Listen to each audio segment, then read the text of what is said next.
हुण मैं ज़्यादा समा ना लैंदा होया एक बेनती जरूर करूँगा।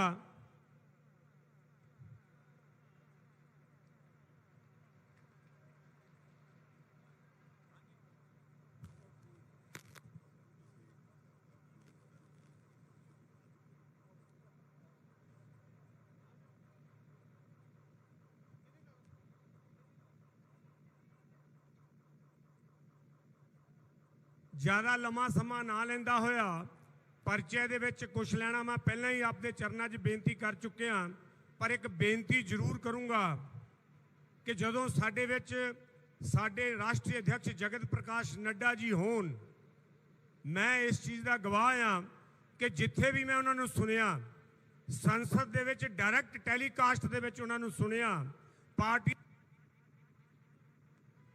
मीटिंग दे विच उन्होंने सुनिया, एक नवी ऊर्जा एक नवा जोश और एक काम करन दा जज्बा पैदा हो जाता। थानू सिर्फ इन्नी क बेनती आ कि दिलो दिमाग दे नाल इत्थे बैठ के जिहड़ा आपां अगले 2 दिनां च युद्ध लड़ना उस दी प्रेरणा लैके जानी आ और नड्डा जी दे एक एक शब्द ते गौर करियो, थोड़े लड़न का अंदाज बदल जाऊगा। ये मेरा दावा है। मैं बेनती करदा अज दे मुख मेहमान श्री जगत प्रकाश नड्डा जी नूं जो भारतीय जनता पार्टी के राष्ट्रीय अध्यक्ष आ, उन्हां दा तालियां मार के स्वागत करिए।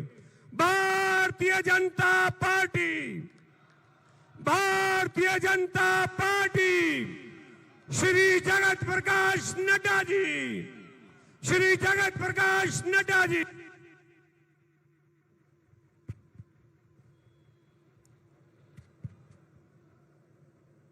जो बोले सोनिहाल, जो बोले सोनिहाल। आज की ये चुनावी सभा में मंच पर उपस्थित मेरे बहुत ही प्रिय मित्र और हम सबके अपने इस क्षेत्र से फरीदकोट से हमारे प्रत्याशी सम्माननीय हंसराज हंस जी,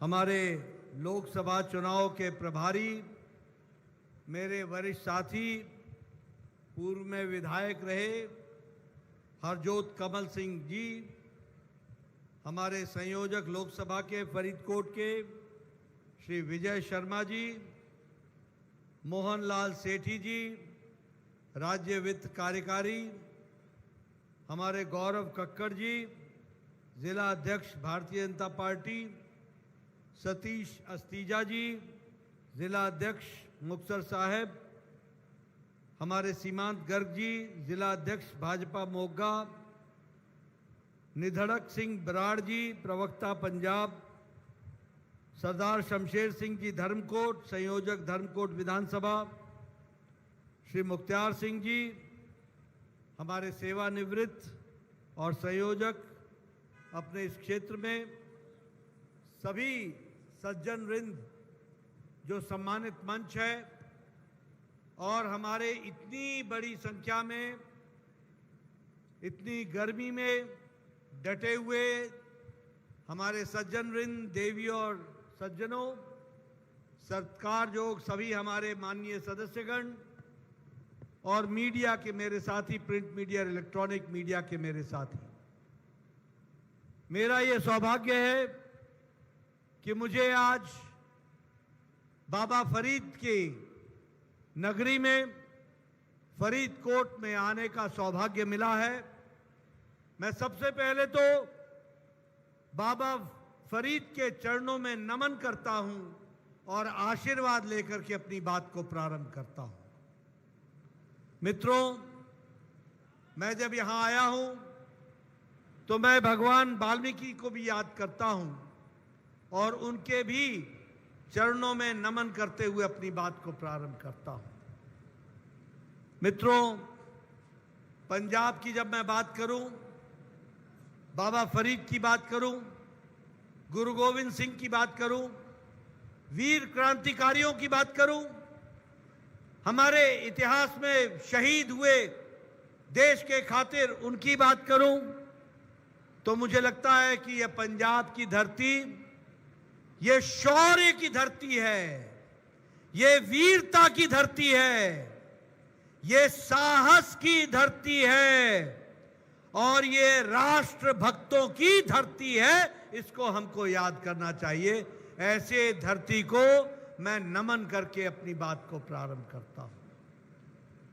मैं यहां आपको, जब मैं गुरु गोविंद सिंह जी को याद करता हूं, जब मैं गुरु नानक देव जी को याद करता हूं, जब मैं 10 गुरु को याद करता हूं और जब मैं बाबा फरीद को याद करता हूं, तो मुझे ध्यान में आता है कि पंजाब धर्म की जगह है, पुण्य भूमि है, ये ज्ञान की भूमि है, ये सूफी संतों की भूमि है, ये आध्यात्मवाद की भूमि है और ये देश को दृष्टि और दिशा देने वाली भूमि है। ऐसी भूमि को भी मैं नमन करता हूं और प्रणाम करता हूं। मित्रों, हमें यह भी ध्यान में रखना चाहिए कि जब राष्ट्र सुरक्षा की बात आती है तो पंजाब सबसे आगे रहता है। चाहे वो मुगलों से लड़ना हो, चाहे वो अंग्रेजों से लड़ना हो, चाहे वो जालियांवाला बाग का किस्सा हो, चाहे वो मुगलों के साथ लड़ाई लड़ने का किस्सा हो, सबसे आगे अगर खड़ा रहा है तो हमारा पंजाब रहा है, हमारा पंजाब रहा है, हमारा पंजाब रहा है। ऐसी ये वीर भूमि है। और मैं यहां ये भी कहना चाहता हूं कि इन्हीं वीरों को पूरा मान सम्मान देने का काम में हमारे प्रधानमंत्री मोदी जी भी पीछे नहीं रहे हैं। हमारे कांग्रेसी भाइयों ने लंबे समय तक आपके साथ छल किया, धोखा दिया। हमारे फौजी भाई 1 रैंक 1 पेंशन के लिए वो 1972 से लड़ रहे थे, 1972 से किसी ने उनकी नहीं सुनी। और जाते जाते 2014 में हमारे फौजी भाइयों के जख्म में नमक छिड़क करके गए और 500 करोड़ रुपए टोकन रख करके चले गए, 500 करोड़ रुपए, और कहा कि हम तुमको 1 रैंक 1 पेंशन देंगे। आप बताओ 500 में 1 रैंक 1 पेंशन आता है क्या? दिया जा सकता है क्या? आपने सरकार पलट दी, 2014 में मोदी जी को प्रधानमंत्री बनाया और मोदी जी ने 1 साल के अंदर 1.25 लाख करोड़ रुपए फौजी भाइयों के खाते में पेंशन में डालकर 1 रैंक 1 पेंशन को साकार कर दिया। यह भी हमको ध्यान में रखना चाहिए। 1.25 लाख करोड़ रुपए। उसी तरीके से हमारे नानकाना साहब, गुरु नानक जी की भूमि, जिसे हम दूर से देखा करते थे, हम दर्शन नहीं कर सकते थे। 70-75 साल बीत गए, कांग्रेसियों की पीढ़ियां बीत गईं, एक के बाद एक सरकारें आई, लेकिन हम नानकाना साहब जाना हमारे लिए दूभर था। आपने मोदी जी की सरकार बनाई, करतारपुर कॉरिडोर बना और जो काम 75 साल नहीं हुआ वो 3 साल में मोदी जी ने करके दिया और आज हम वहां जा सकते हैं, दर्शन कर सकते हैं। ये हमको देखने का मौका है। मैं यहां ये भी बताना चाहता हूं कि श्रीमती गांधी ने 1 लाख हमारे जेल में बंद पाकिस्तानी प्रिजनर्स, फौज के प्रिजनर्स पाकिस्तान के, उनको छोड़ा। 1 लाख। जुल्फिकार अली भुट्टो से बातचीत हुई, लेकिन नानकाना साहब के बारे में चर्चा नहीं की, करतारपुर कॉरिडोर के बारे में चर्चा नहीं की। इस काम को सिरे किसी ने चढ़ाया और पाकिस्तान से आंख मिलाकर अगर किसी ने बात की तो नरेंद्र मोदी प्रधानमंत्री जी ने की और आपके लिए रास्ता साफ किया और करतारपुर कॉरिडोर बना करके दिया। हमें याद है कि प्रकाश पर्व में चाहे वो गुरु नानक देव जी का 550वां प्रकाश पर्व हो, या गुरु गोविंद सिंह जी का 350वां प्रकाश पर्व हो। पहले सरकारें इसमें योगदान नहीं करती थी, लेकिन भारत की सरकार मोदी जी के नेतृत्व में पहली बार प्रकाश पर्व को सिर्फ पंजाब का पर्व नहीं रहने दिया, भारत का प्रकाश पर्व मनाया, भारत का प्रकाश पर्व बनाया। ये भी हमको ध्यान में रखना है। मित्रों, हमारे गुरु गोविंद सिंह साहब के 2 साहबजादे जिन्होंने देश की खातिर, समाज की खातिर मुगलों से टक्कर ली और शहादत दी, लेकिन देश में 75 साल के आजादी के बाद भी इन शहजादों को याद करने की कोई व्यवस्था नहीं थी। लेकिन प्रधानमंत्री मोदी जी ने वीर बाल दिवस, और वीर बाल दिवस के दिन नहीं सिर्फ पंजाब में, नहीं सिर्फ देश में, बल्कि दुनिया को बता दिया कि गुरु गोविंद सिंह जी के साहबजादों ने देश की खातिर, समाज की खातिर क्या बलिदान दिया था और किस तरीके का बलिदान दिया था, ये दुनिया को बता दिया। मित्रों, ये कांग्रेसी भाई और ये जो गलती से आए हुए आम आदमी पार्टी के कट्टर बेईमान हैं, इनसे मैं पूछना चाहता हूं, इन कट्टर बेईमानों से, तुम CAA सिटीजन अमेंडमेंट एक्ट का विरोध करते हो, तुमको मालूम है कि बांग्लादेश से हमारे सिख भाई धार्मिक कारणों से वहां से भगाए गए? आपको मालूम है कि पाकिस्तान से हमारे सिख भाई धार्मिक प्रताड़ना के कारण उनको भारत आना पड़ा?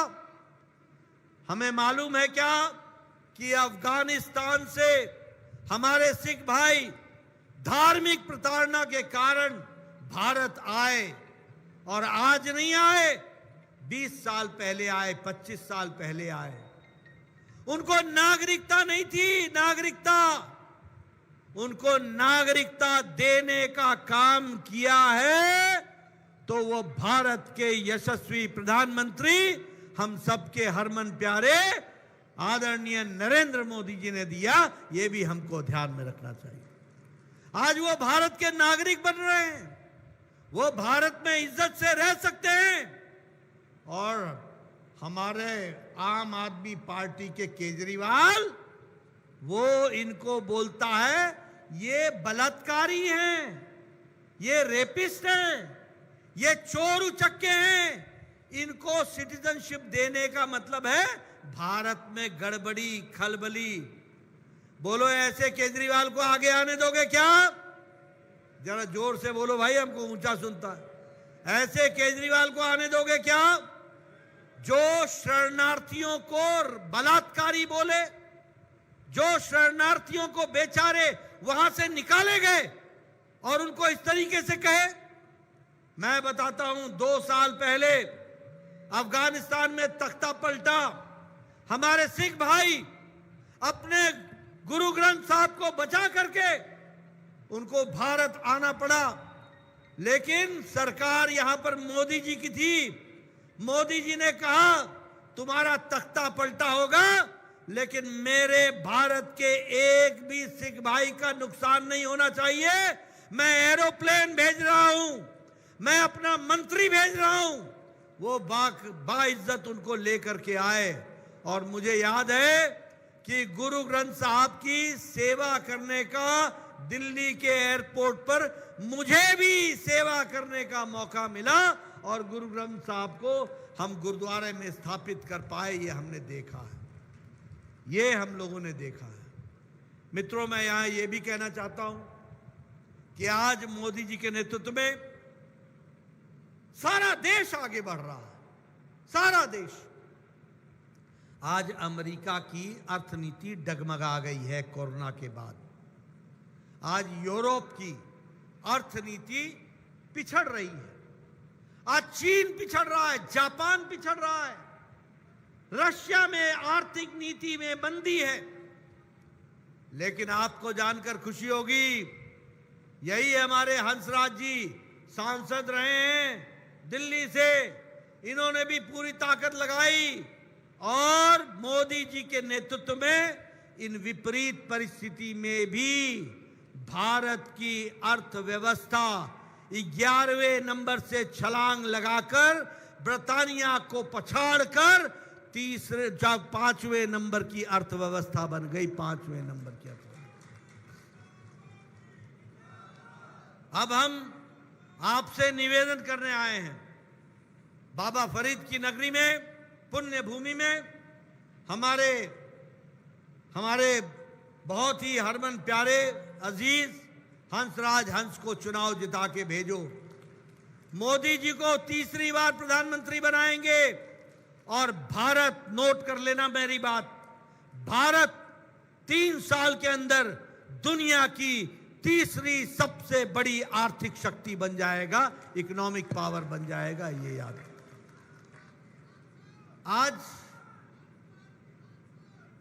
आज दुनिया में दवाई बनाने में भारत आज दूसरे नंबर का देश है। दवाई बनाने में मैं भारत का स्वास्थ्य मंत्री रहा हूं। मैं पत्रकार बंधुओं को बताना चाहता हूं, इस देश में टेटनस की दवा को आने में 28 साल लग गए। अपने देश में डिप्थेरिया की दवाई को आने में 30 साल लग गए। अपने देश में टीबी, ट्यूबरकुलोसिस की दवा को आने में 28 से 30 साल लग गए। लेकिन जब कोरोना आया, दुनिया नहीं जानती थी कि इसकी दवा क्या होगी। बड़े बड़े देश परशुपेश में थे। मोदी जी ने 9 महीने के अंदर इसी देश के वैज्ञानिकों के माध्यम से एक नहीं 2 टीके, 2 वैक्सीन बनाने का, आत्मनिर्भर बनाने का काम किया। और 140 करोड़ के देश को डबल डोज 220 करोड़ और विद बूस्टर लगा करके कोरोना से बचाने का काम किया, तो प्रधानमंत्री मोदी जी ने किया। और आपको जानकर खुशी होगी कि दवाई में भारत दुनिया का दूसरा नंबर का देश है। सबसे सस्ती और टिकाऊ दवाई भारत बना रहा है। और कोरोना की दवाई हमने 100 देशों में पहुंचाई, 100 देशों में, और 48 देशों में भारत ने वैक्सीन मैत्री में मुफ्त में दवाई पहुंचाई, मुफ्त में दवाई पहुंचाई। अंतर क्या है? अंतर यह है कि अब भारत मांगने वाला भारत नहीं है, अब भारत देने वाला भारत है, दुनिया को देने वाला भारत है। यह अंतर आ गया। केमिकल्स में, पेट्रोकेमिकल्स में हम 106% हमारा निर्यात, हमारा एक्सपोर्ट बढ़ गया। टॉय इंडस्ट्री में हम आगे बढ़ गए।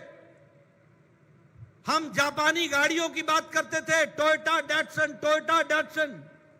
आज आपको मैं बताना चाहता हूं, जापान को पछाड़ करके भारत आज दुनिया में तीसरे नंबर का ऑटोमोबाइल मार्केट भारत बन गया है। तीसरे नंबर का भारत बन गया। और मैं एक बात और बताना चाहता हूं भारत के बारे में।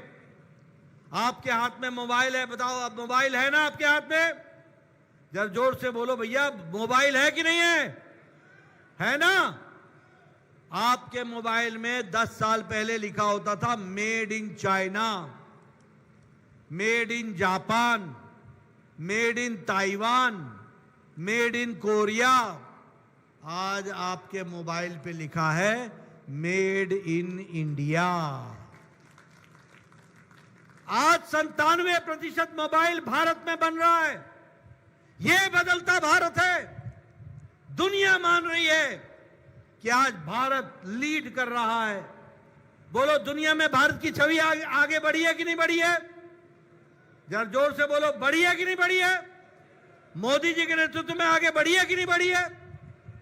आप बताइए, मोदी जी के नेतृत्व में गांव, गरीब, वंचित, पीड़ित, शोषित, दलित, युवा, किसान, महिला, अगर इनको किसी ने ताकत दी है तो वो मोदी जी की कार्यक्रमों ने और मोदी जी की नीतियों ने ताकत दी है।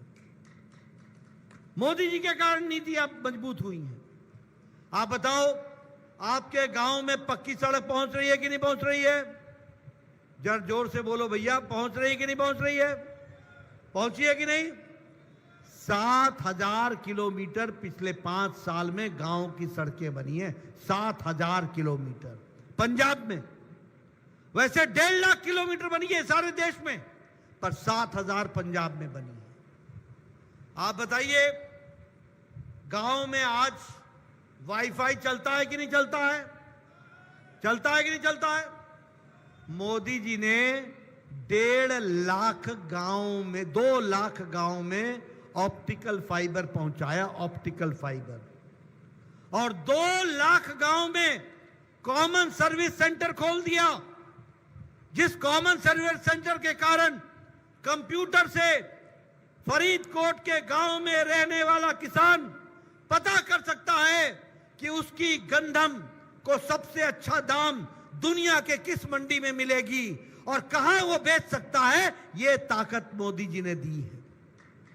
आपका फ्लोरिकल्चर, आपका फूल दुनिया के किस मंडी में सबसे अच्छा बिक सकता है, ये आपको गांव में पता चल सकता है। और मेरे युवा साथी सुन लीजिएगा, आपको गांव में कॉमन सर्विस सेंटर से यह पता चल सकता है कि कौन सी यूनिवर्सिटी में, दुनिया की यूनिवर्सिटी में मेरा एडमिशन हो सकता है, और उसका फॉर्म आपको कंप्यूटर से डाउनलोड हो जाएगा।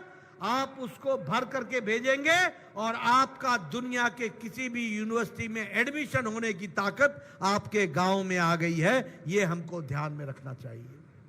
और इसीलिए जब यह डिजिटलाइजेशन की बात हो रही थी तो मेरे कांग्रेसी भाई और ये आम आदमी पार्टी जो कट्टर बेईमान पार्टी है, ये कट्टर बेईमान बोला करते थे, इनको मालूम नहीं है भारत अनपढ़ है, ये कंप्यूटर लेके क्या करेगा, ये डिजिटल लेके क्या करेगा, यहां तो कुछ भी नहीं चलेगा।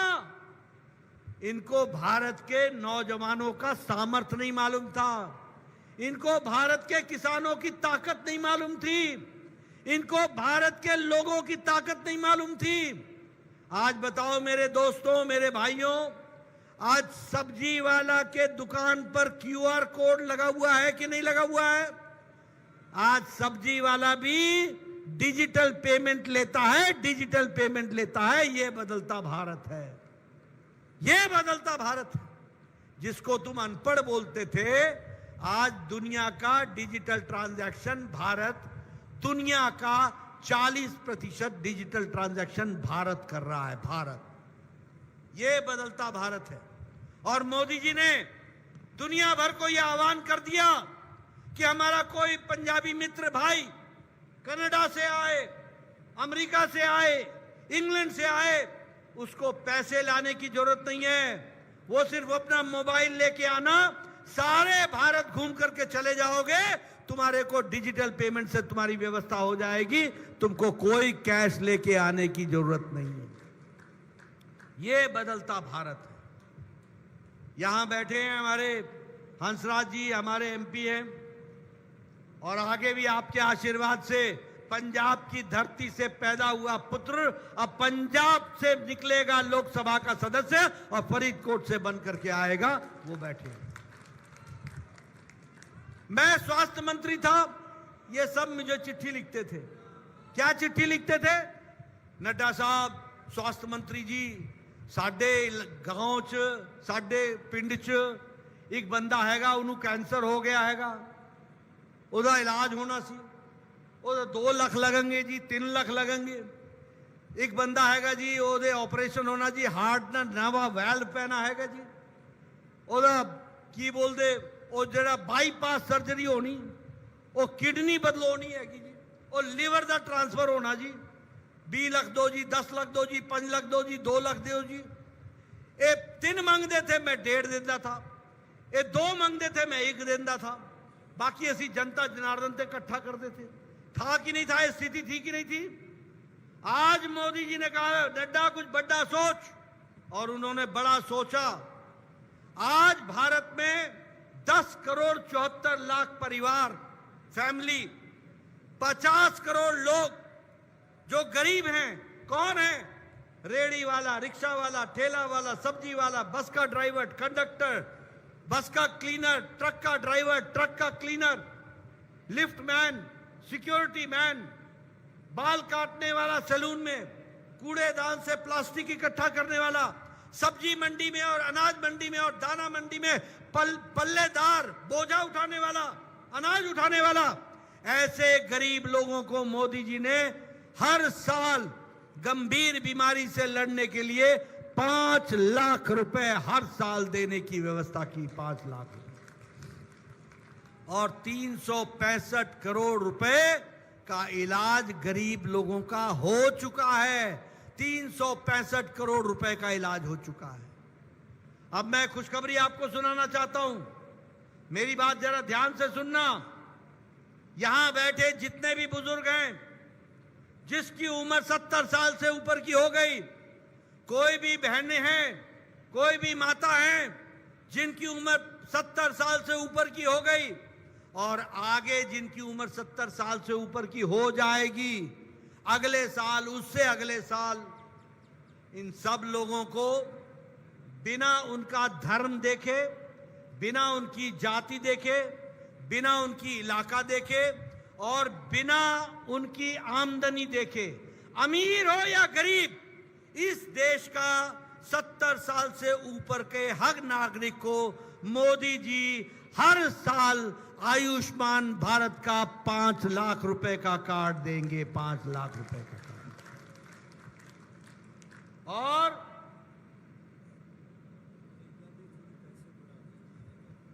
और 5 लाख रुपए देंगे। 5 लाख रुपए। और यहां इंश्योरेंस कंपनी भी 70 साल के बाद किसी का हेल्थ का इंश्योरेंस नहीं करते, और ये 5 लाख रुपए तब तक मिलते रहेंगे जब तक वो जीवन की अंतिम सांस नहीं ले लेगा। आजीवन, यानी 70 के बाद 80 का होगा तो ज्यादा बुजुर्ग ही होगा ना, ज्यादा बीमार होगा, लेकिन उसके इलाज की व्यवस्था प्रधानमंत्री मोदी जी करेंगे। इसकी हमको ध्यान में रखना चाहिए। हमारे मनरेगा के दृष्टि से लोग बोलते थे बंद हो जाएगा। अभी हमारे भाई साहब बोल रहे थे कि उनकी चिंता होनी है। मैं कहता हूं, आप एक बात ध्यान रखो, मनरेगा के दृष्टि से भी आपने हंसराज हंस की चिंता 1 तारीख को कर लेनी, बाकी चिंता मैं करूंगा, हमारी सरकार करेगी, ये आपको विश्वास दिलाना चाहता हूं। लेकिन मित्रों, आपको मैं बताना चाहता हूं, यहां बैठे लोग, मैं 1993 में एमएलए बन गया था। 1993 में मेरी उम्र उस समय 31-32 साल थी। मेरे इलाके में मेरा बीडीओ था, ब्लॉक डेवलपमेंट ऑफिसर। वो मेरे को आके बोलता था कि नड्डा साहब तुहानू एक खुशखबरी सुनाइए। मैं बोलता था आओ भाई चाह शाह पियो, सुनाओ खुशखबरी की खुशखबरी है। बोलता था तुहानू ना इस साल एक पंचायत च 2 इंदिरा आवास योजना दे घर मिले ने। 2 दसो किनू दईए। मैं कहता था भाई एक अनार 100 बीमार, मैं की करांगा जी, ये तुसी आपे बंट दो, मैं नहीं बंट सकता, मैं नहीं बांट सकता हूं, ये आप बांटो। ये 2 मकान लेके मैं क्या करूंगा? और देखो मोदी जी ने 4 करोड़ घर बना दिए। 4 करोड़ प्रधानमंत्री आवास योजना में। और हंसराज हंस को चुनाव जिता के भेजना, 3 करोड़ और घर बन जाएंगे। 3 करोड़। कोई कच्ची छत के नीचे नहीं सोएगा, सब पक्के छत के नीचे सोएंगे। और एक बात और बता दूं, वो आप ध्यान में रखना, वो आप सब पर भी लागू होगा। आप सब लोग याद रखना मेरी बात। हंसराज हंस को चुनाव जिताओ, आने वाले समय में आप सबके घरों की बिजली का बिल जीरो हो जाएगा, जीरो हो जाएगा, जीरो।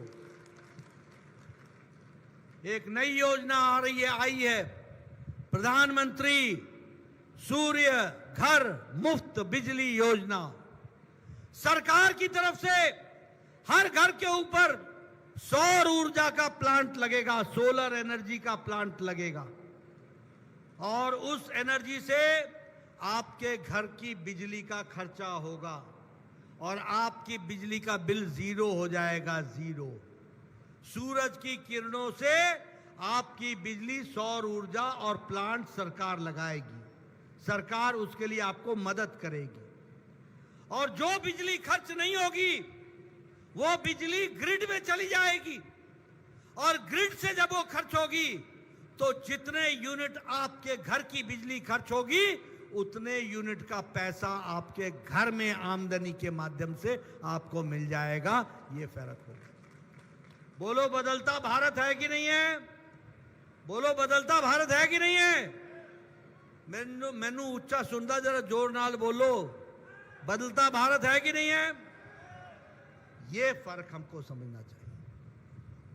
गांव, गरीब, वंचित, पीड़ित, शोषित, दलित, युवा, किसान, हमारे दलित भाइयों का बजट तिगुना बढ़ा दिया गया, उनको संरक्षण दिया जा रहा है, दलित के लिए हर तरीके का काम चल रहा है, एकलव्य रेजिडेंशियल इंस्टीट्यूशन खोले जा रहे हैं, और आपके लिए प्रधानमंत्री जनमन, हमारे दलित भाइयों के लिए जनमन, प्रधानमंत्री जनमन 24,000 करोड़ रुपए रखे हैं, 24,000 करोड़ रुपए, जो गांव की तस्वीर बदल देगा, गांव की तकदीर बदल देगा, गांव का विकास करेगा। उसको हमको ध्यान में रखना है। इसलिए मित्रों, भारत आगे बढ़ रहा है।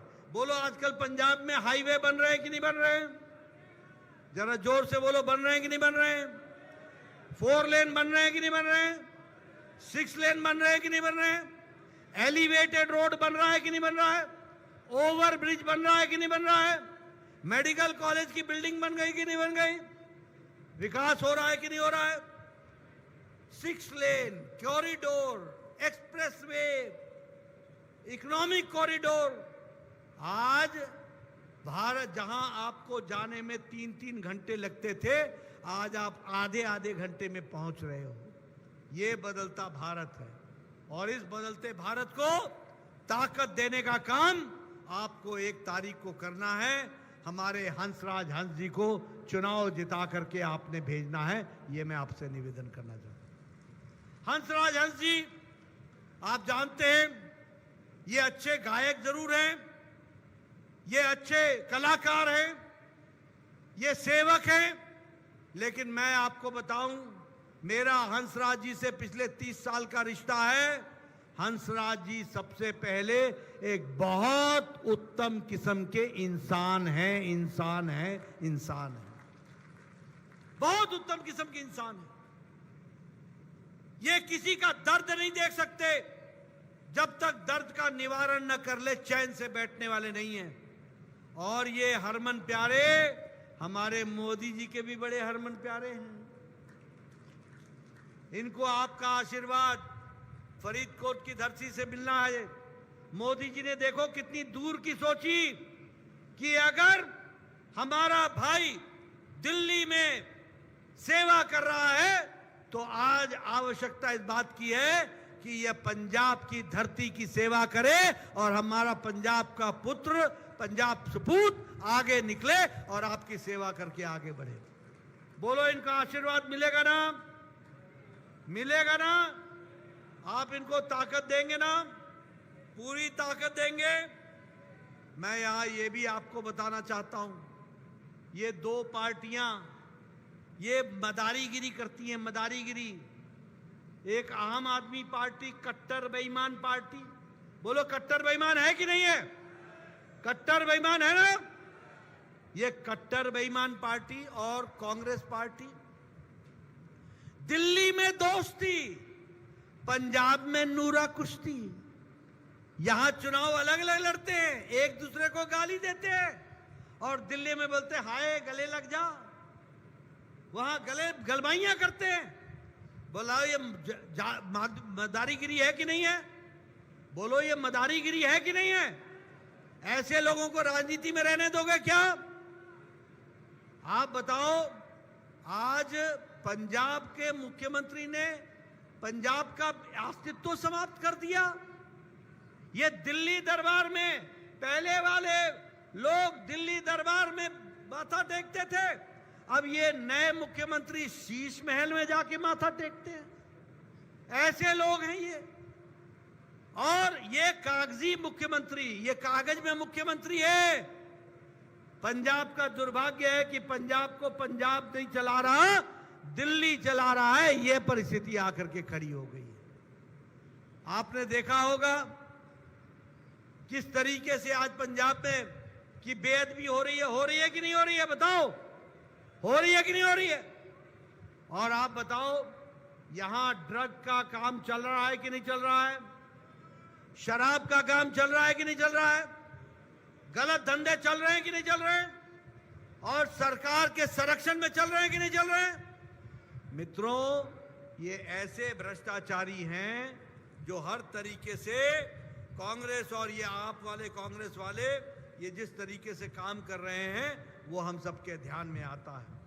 मैं यहां ये भी कहना चाहूंगा, ये गिंडी गठबंधन, ये घमंडिया गठबंधन, ये चाहे आम आदमी पार्टी हो चाहे कांग्रेस पार्टी हो, दोनों ही भ्रष्टाचारी पार्टियां हैं, दोनों ही भ्रष्टाचारी पार्टी। बोलो, कांग्रेस ने कोयला घोटाला किया था कि नहीं किया था? चीनी घोटाला किया था कि नहीं किया था? चावल घोटाला किया था कि नहीं किया था? 2G 3G का घोटाला किया था कि नहीं किया था? समुद्र का पनडुब्बी घोटाला किया कि नहीं किया? आकाश में ऑगस्टा वेस्टलैंड का घोटाला किया कि नहीं किया? कॉमनवेल्थ गेम्स का घोटाला किया कि नहीं किया? ये सारे घोटाले करने वाले कांग्रेस पार्टी। बोलो, अरविंद केजरीवाल ने शराब का घोटाला किया कि नहीं किया? दवाई का घोटाला किया कि नहीं किया? ये घोटालेबाज चोर चोर मौसेरा भाई, ये सब चोर मौसेरे भाई बने हुए हैं। आप बताओ, राहुल गांधी बेल पर है कि नहीं है?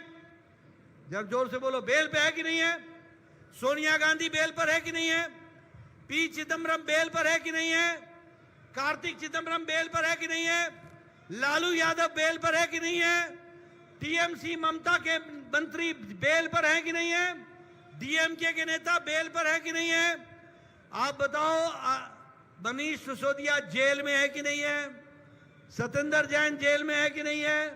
अरविंद केजरीवाल में जेल में था कि नहीं था? 1 तारीख को वापस जाएगा कि नहीं जाएगा? ये सारे नेता या तो जेल में हैं या बेल पर हैं।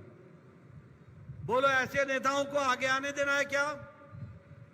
ये सब भ्रष्टाचारी नेता, ये सब आकंठ भ्रष्टाचार में डूबे हुए नेता, इनसे हमको छुट्टी पानी है और ध्यान में रखना है। मैं यहां अंत में एक बात और बताना चाहता हूं। अभी हंसराज जी ने मेरे से मनरेगा की बात की, मैंने आपको बताया, लेकिन अब मैं एक बात और बताना चाहता हूं। इन कांग्रेसियों से सावधान रहना, इन आम आदमी पार्टियों से सावधान रहना। चुनाव के बाद ये लोग दलित भाइयों का आरक्षण, दलित भाइयों का रिजर्वेशन, इस पर डाका डाल करके मुस्लिम को देने का प्रयास कर रहे हैं, माइनॉरिटी को देने का प्रयास कर रहे हैं। बोलो, होने दोगे क्या? होने दोगे? ये राहुल गांधी, सोनिया गांधी, आम आदमी पार्टी, ये सब दलितों के रिजर्वेशन पर डाका डालने का काम कर रहे हैं। इन्होंने 5 बार आंध्र प्रदेश में किया, 2 बार कर्नाटक में किया। कोर्ट सामने आ गई बचाने के लिए। और मोदी जी ने कहा है, जब तक मोदी जिंदा है और जब तक बीजेपी है, तब तक दलित भाइयों के आरक्षण पर कोई डाका नहीं डाल सकेगा, कोई डाका नहीं डाल सकेगा, ये कहा। और इसीलिए आपसे मैं निवेदन करने आया हूं कि आप हंसराज हंस जी को चुनाव जिताइए और हमारे फरीदकोट के विकास के लिए आप पूरी ताकत से आगे बढ़िए और कंधे से कंधा मिलाकर इस फरीदकोट को आगे बढ़ाने में कोई कसर मत छोड़िए। बोलिए, आपका आशीर्वाद मिलेगा ना? मिलेगा? मिलेगा? फिर एक बार, फिर एक बार, फिर एक बार, अब की बार, अब की बार, अब की बार। बहुत बहुत धन्यवाद। जय भारत, जय पंजाब। बहुत बहुत धन्यवाद अध्यक्ष जी। आपके मार्गदर्शन में हम इस लड़ाई को विजय की ओर बढ़ाएंगे और निश्चित रूप से आपके संदेश को घर घर पहुंचाकर भारतीय जनता पार्टी और हंसराज जी के जीत के लिए प्रण लेकर यहां से जाएंगे और बूथ की लड़ाई जीतेंगे और हर हालात में मोदी जी के विश्वास के आपके विश्वास को कायम